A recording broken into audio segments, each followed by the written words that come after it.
Hello beautiful people, my name is Vendi and this is my January wrap-up. So as you can tell by my surroundings, I'm back in Boston. I had a really great time in Charleston with my family and getting to see all of my physical books again. We both know which one I was more excited for. But now I'm back in Boston, meaning winter break has ended, meaning the time that I had to read books is now considerably lesser.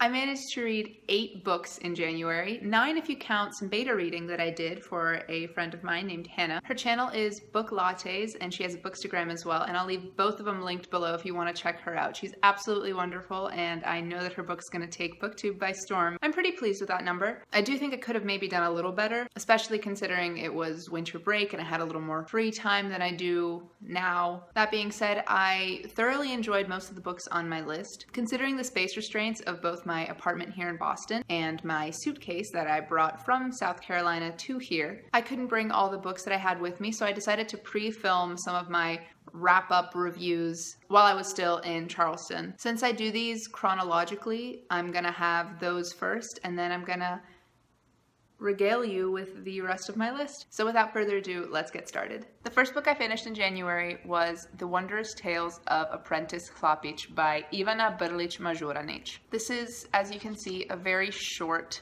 very old book. I think this was my dad's when he was much younger than I am now. It's basically a classic Croatian children's story following our apprentice Hlapić as he escapes from his master's house to break in a pair of shoes that were too tight for the prince's feet. He meets Gita, a little girl who's kind of escaped from the circus, and the two of them kind of just go on this adventure. It's really sweet, and while I'm normally a huge fan of morally gray characters and a plot that isn't 100% resolved because that's kind of how life works, this book was really simplistic. Hlapić and Gita were very much the epitomes of good, whereas all the antagonists were the epitomes of not very good. And every plot point that was mentioned was wrapped up nicely in basically a cute little package, and Team Good won. And I think that after the trash fire that was 2017, this was the perfect way to start off the new year. I gave Apprentice Hlapić and his story a 4.5 out of 5 stars. My only concern with this is, since it is such a classic tale, Croatian kids have been reading this and exposed to this basically forever. And the female lead, Gita, doesn't quite have as much agency as I would have liked her to have, considering when this book was written, which was in, I think, like the 1930s. Wow, I super misjudged that. 1913, which makes it sort of make more sense. Women didn't exactly have much agency then to begin with, so I guess Gita had more than the average amount for her time, but it was still a little uncomfortable to see her constantly being the one who had to rely on her male friend to get her out of things. Other than that, it was cute, it was sweet, it was nostalgic. More than anything, it was comforting, and I think that's why I ultimately gave it 4.5 stars. After that, I read Infidel by Ayaan Hirsi Ali. Infidel is Ayaan Hirsi Ali's memoir following her life up until she was a member of the Dutch Parliament and then moved to the United States after basically being kicked out of the Netherlands. It's a really harrowing, moving, at times physically painful story to read. Simply knowing that you're reading about somebody's life and then hearing the atrocities forced upon this person, and then knowing that she's a real person who's experienced this, it's horrifying. I was almost physically ill actually at a few points while reading. I'm reluctant to say it because it's kind of a spoiler, but it's also something that I feel you should be prepared about before you go into this book, because I wasn't, and I think I would have liked to have been. There is a scene where Ayaan and her younger sister and older brother go through what's basically grandma sanctioned genital mutilation, and it's such a horrific, terrifying explanation that I couldn't handle it. I had to put the book down, take a moment, breathe, reset myself. Infidel is definitely a tough book to read, but it's so worth it, I think. Just being exposed to what it means to be human in a way that's so different than most of us are used to seeing or experiencing ourselves is a really invaluable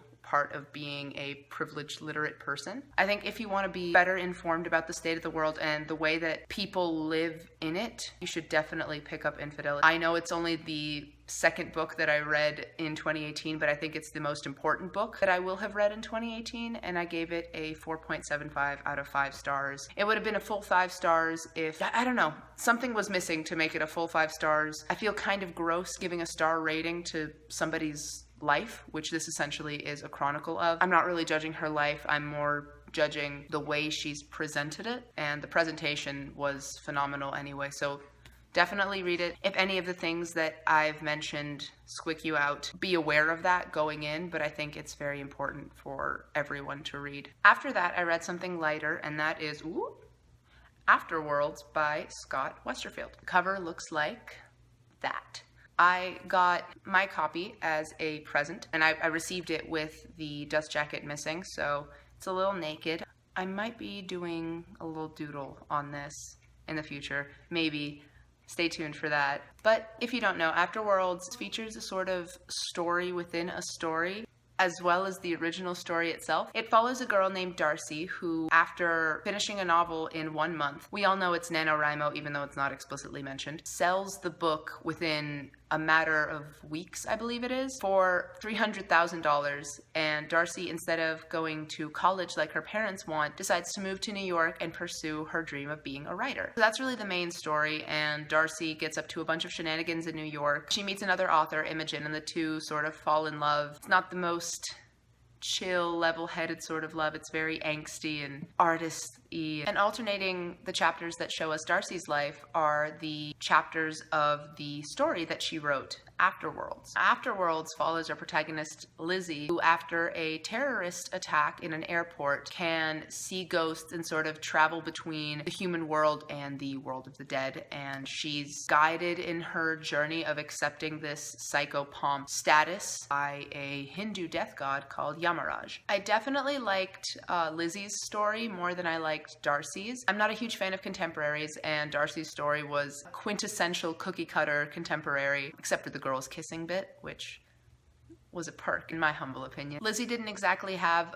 the best head on her shoulders, but her narrative was more compelling. It featured a cast of very morally gray characters for the most part, whereas Darcy's story was just regular people who I guess are morally gray, but no one, killed anyone. And I know that's not necessary to make a story interesting, but I definitely like it. I prefer those little fantasy elements to be thrown in, and Darcy's story very much did not have those, which makes perfect sense considering it's a contemporary. Lizzie's story was very much exactly what you'd expect it to be, by which I mean it was written by a 17-year-old girl. It was a first draft of a NaNoWriMo novel. Scott Westerfeld's an amazing author, so the fact that he can mimic a more amateurish author at work is actually really fascinating to me. That being said, I do prefer Scott's more mature writing, so it was a little disappointing. Darcy's whole storyline was kind of annoying. She consistently made poor decisions, in my opinion, and alienated the people who were just trying to help her, and was generally kind of insufferable. I don't know why people put up with her as long as they did. I didn't buy her story as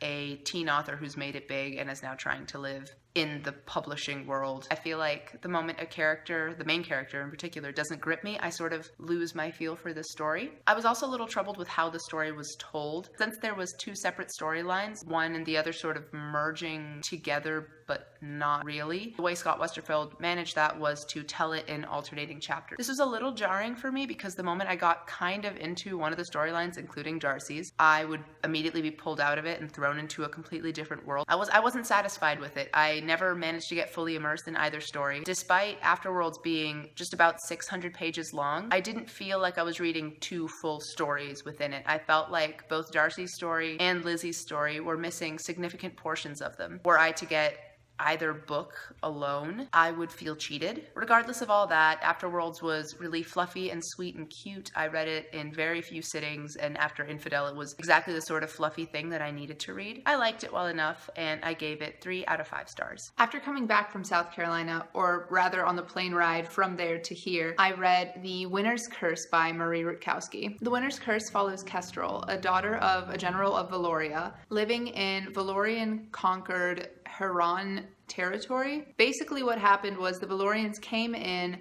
took over the Harani Empire and enslaved all the Harani people, and now they're sort of in charge of the land where they live. They've adopted all these Harani customs. As the general's daughter, Kestrel is very privileged even by Valorian standards. And she's kind of against the whole idea of Harani slavery, but she doesn't really do much about it until one day she's drawn to the slave market and she buys a slave named Aaron, and the story just kind of rolls from there. I completely understand why the Winners trilogy took booktube by storm when it was first released and why they have remained some of people's favorite books to this day. I absolutely love the power dynamics and just the political intrigue of this. It's very reminiscent, and I know Marie Rutkowski talks about it, of the way that Greeks were treated when the ancient Romans took over. That being said, it reminded me a great deal of cultural appropriation as it goes on in the US and really all over the world to this day. I also really love that we get dual perspectives, one from Kestrel's politically connected background and also Aaron's point of view. I was worried that there'd be this terrible insta-love that really happened in